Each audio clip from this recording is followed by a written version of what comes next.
CNN. A bitter diplomatic row broke out between Israel and United Nations.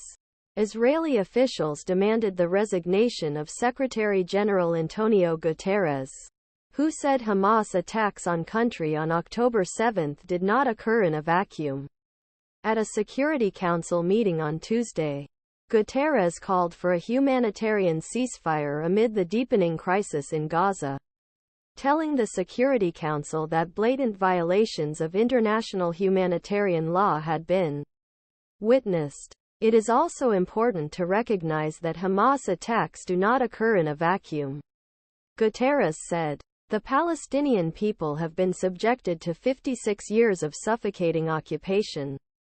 They have seen lands continually destroyed by settlements and subjected to violence, economies strangled, people displaced and homes destroyed. Palestinian children receive food at the United Nations Relief and Works Agency headquarters in Gaza on Tuesday. Mehdi Fathi Noor photo AP. His comments angered Israeli Foreign Minister Eli Cohen, who was in the room when Guterres spoke. "What world do you live in?" said Cohen. Writing later on social media, Cohen said, "After the October 7th, there is no room for a balanced approach. Hamas must be wiped off the planet."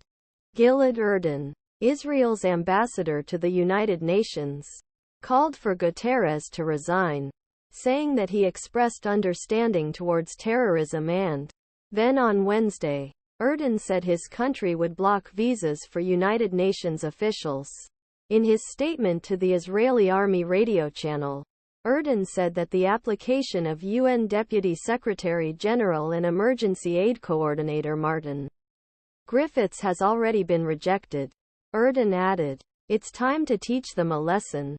The deepening debate reveals tensions around calls by some international observers for a ceasefire. Amid a worsening humanitarian crisis in Gaza, the opposite happened, he told reporters, reiterating his condemnation of the October 7 attacks. But Guterres did not back down from his call for a ceasefire on Tuesday or his salute to the historical treatment of Palestinians. Erdan responded to Guterres' comments later Wednesday by doubling down on his earlier criticism of the Secretary-General. Erdan called it a disgrace that Guterres did not retract or apologize for his comments. A Secretary-General who does not understand that the killing of innocents cannot be understood with any background cannot be a Secretary-General.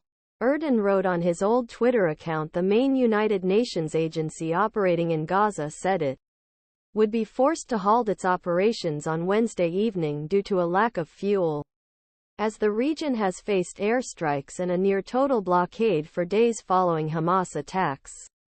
UN efforts to approve a ceasefire have so far been hampered by the United States vetoing a draft resolution submitted by Brazil last week.